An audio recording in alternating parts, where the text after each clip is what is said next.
welcome back guys. So we're at our next destination, Ban Jhakri Waterfall रहेको छ यो waterfall को नाम, and it's extremely strange, kind of strange भनौँ है नामको हिसाबले चाहिँ, because of पुरा जङ्गल त यहाँ छैन हैन, it's a park भन्यो, यहाँ चाहिँ ticket system रहेछ.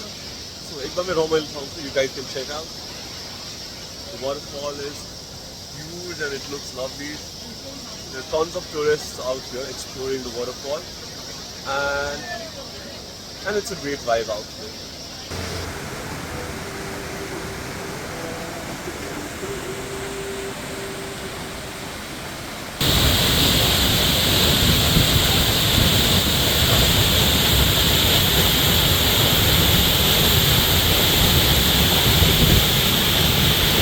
Welcome back guys. So we're at the waterfall, Banjhakri waterfall रहेको छ नाम अघि मैले भने जस्तै, and it's a huge waterfall, very beautiful waterfall. You guys can check out. Yeah.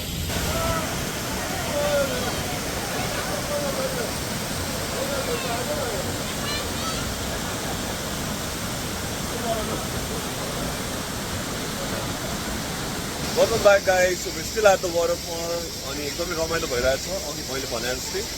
मलाई यहाँ आएर चाहिँ एउटा चिज रियलाइज भयो, हाम्रो नेपालमा त्यति धेरै वाटरफल्सहरू छ, नेचुरल रिसोर्सेसहरू छ, वाटर रिसोर्सेसहरू भनौँ मोस्टली. यहाँ सिक्किममा जस्तै हाम्रो नेपालमा पनि सबैलाई युटिलाइज गरेर यस्तै एउटा पार्क बनाएर टुरिस्टहरूलाई ल्याएर त्यो गर्यो भने इकोनोमीलाई पनि राम्रो हुन्थ्यो, आज टुरिस्टहरूलाई पनि घुम्नलाई रमाइलो हुन्थ्यो. So I wish to see this type of a park in Nepal as well. म चाहिँ त्यही नै भन्न चाहन्छु यो भिडियोको थ्रुबाट. So for this view, you guys can have a look.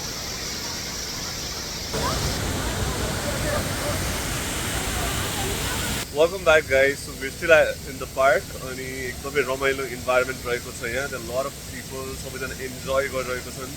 I think most of them are tourists like us. And यहाँ चाहिँ zip line पनि छ, waterfall को मजा छुट्टै छ. So I would like to show यहाँ के भइरहेछ तपाईहरुलाई भनेर. So you guys can check out. So yeah, एकदमै रमाइलो environment छ. People are enjoying the waterfall, enjoying the park भनौँ. There's a lot of crowds.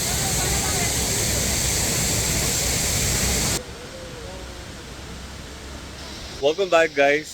So I finally realized why is the name Ban Jhakri भनेर, किनभने यहाँ चाहिँ temple नै रहेको रहेछ, मन्दिर रहेको रहेछ यहाँ Ban Jhakri, हाम्रो god and goddess को. You guys can have a look in the background.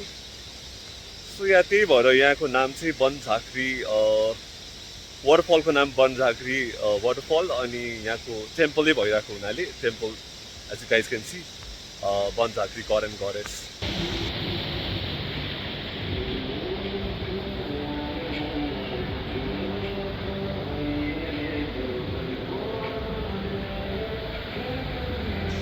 So yes, welcome back guys.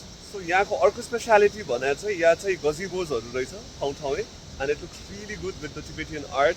एकदमै colorful and vibrant रहेको छ. You guys can check out. So yeah, it looks beautiful.